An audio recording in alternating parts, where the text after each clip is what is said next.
आप सभी को मेरा प्रणाम। घर घर आयुर्वेद चैनल पर आप सभी का स्वागत है। बहुत सारे व्यूअर्स ने माइग्रेन के ऊपर वीडियो बनाने के लिए बोला था, तो आज हम बात करेंगे माइग्रेन के बारे में। माइग्रेन, जैसे कि आप भली भांति परिचित हैं, सिर में दर्द होने को माइग्रेन कहा जाता है। आयुर्वेद में इसे अर्धाव भेदक, जो कि एक शिरशूल का भेद होता है, अर्धाव भेदक यानी कि आधे सिर में होना अर्धाव भेदक है, जिसे कि हम माइग्रेन के नाम से जानते हैं। तो आज हम बात करेंगे माइग्रेन होने के क्या क्या कारण होते हैं, क्या उसके लक्षण हैं और किन दवाइयों के द्वारा हम इसे दूर कर सकते हैं। तो सबसे पहले हम बात करेंगे माइग्रेन होने के कारणों के बारे में।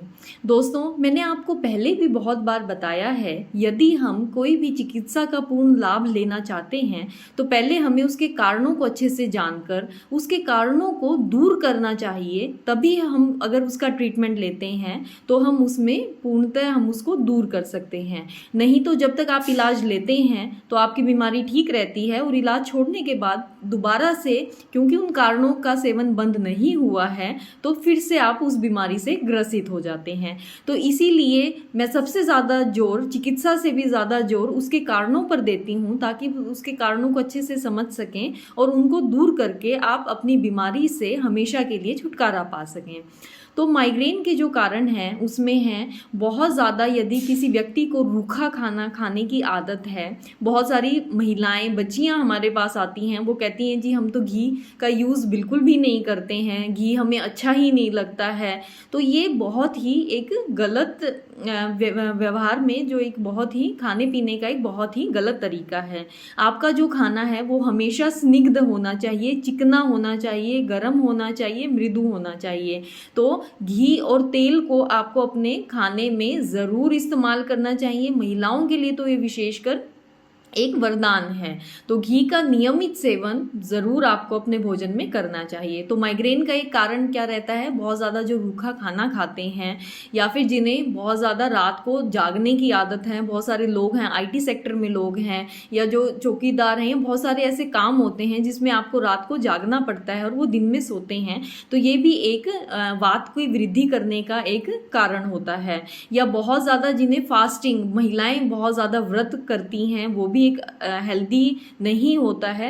व्रत आपको करना चाहिए, लेकिन अगर एक्सेस मात्रा में अगर आप व्रत रख रहे हैं तो वो भी वात की वृद्धि करने का एक कारण होता है। या इसके अलावा जैसे बहुत से लोगों को समय पर खाना भोजन करने की आदत नहीं होती है, दोपहर का खाना जैसे स्किप कर देते हैं, सुबह का खाना बार बार स्किप जिनका होता है, या कार्य में व्यवस्था उनका ऐसा पेशा होता है, ऑक्यूपेशन ऐसा होता है जिसकी वजह से वो व्यस्त होते हैं, तो यह भी एक बहुत बड़ा कारण होता है जिससे वात की वृद्धि होती है।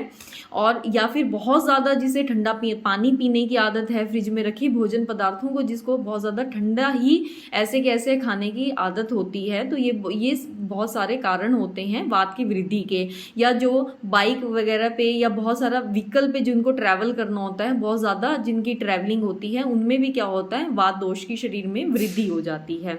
उसके साथ ही अध्यशन, यानी कि पहले का खाना पचा ना हो, दोबारा से आपने दोबारा खाना खा लिया हो, तो अध्यशन एक बहुत ही इसमें प्रमुख कारण होता है। बहुत ज़्यादा मिर्च मसाले वाला या फिर बहुत ज़्यादा भारी चीज़ें खाने की जिसको आदत होती है, तो ये बहुत सारे कारण होते हैं जिससे वात दोष अकेला या कफ के साथ मिलकर शरीर में, बहुत सारी महिलाएं हैं दोपहर को खाना खाते ही जिन्हें सोने की आदत होती है, तो उनमें क्या होता है, कफ दोष की वृद्धि हो जाती है। तो वात दोष अकेला या कफ के साथ मिलकर वात और कफ दोष कुपित हो जाते हैं और वो सिर के प्रदेश में जाकर शिराशूल उत्पन्न करते हैं, जिसे कि हम अर्धाव भेदक या फिर माइग्रेन कहते हैं। तो ये बहुत सारे कारण हैं। मेरा निवेदन है, इन कारणों का ज़रूर ध्यान रखें और इनको दूर करने का ज़रूर प्रयास करें, जो भी इस बीमारी से पीड़ित हो। जब ये दोष प्रकोपित होते हैं तो इसके लक्षण क्या होते हैं माइग्रेन के, आधे सिर में दर्द होता है, वो दर्द आपकी आंख के पीछे भी महसूस होता है, गर्दन में भी दर्द होता है, कान में दर्द महसूस होता है, और जो दर्द है वो इतना तीव्र इतना होता है कि आप अपना जो भी आपका दैनिक काम है आपको उसको करने में भी कठिनाई होने लग जाती है, आपको रेस्ट करना पड़ता है, आपसे कोई भी अपना जो नियमित काम है वो नहीं हो पाता है। यदि बहुत ज़्यादा पेन होता है तो उसके साथ ही जो आपकी आइज़ है और आपके जो कान हैं उसके जो कार्य करने की शक्ति है वो भी हीन हो जाती है, उनसे काम नहीं, अपनी अपनी इंद्रियां हैं वो अपना कार्य नहीं कर पाती हैं। तो जो ये पेन है, किस तरह का पेन होता है, बहुत ही चुभन वाला, बहुत तीखा दर्द होता है, पल्सेटाइल पेन होता है, बहुत ही तीव्र पेन होता है। कब कब पेन होता है, बहुत सारे रोगियों में नियमित भी डेली पेन हो सकता है, या फिर ये अटैक के फॉर्म में एक पेन होता है। किसी किसी को 10 दिन में, किसी को 12 दिन में, किसी को हफ्ते में, ये ऐसे इसके जो माइग्रेन्स हैं इसके पेन्स आते हैं। तो अब हमने जाना कि इसके क्या कारण हैं और इसके क्या लक्षण होते हैं। एक बहुत कॉमन चीज़ होती है, बहुत से रोगियों में उल्टी साथ में या फिर कच्चा जी या चक्कर आना, ये लक्षण बहुत सारे रोगियों में हमें देखने को मिलते हैं। तो ये लक्षण भी हमें मिलते हैं। एक बहुत ज़रूरी चीज़ होती है, ज़्यादातर जो माइग्रेन के पेशेंट्स हैं उनमें देखने को मिलता है कि उनमें अम्ल पित्त की हिस्ट्री होती है। अम्ल पित्त यानी कि जिसे हम एसिडिटी बोलते हैं, खट्टी डकार आना, छाती में जलन होना, कच्चा जी होना, मुंह में पानी आना, तो ये लक्षण उनमें ज़्यादातर हमें देखने को मिलते हैं।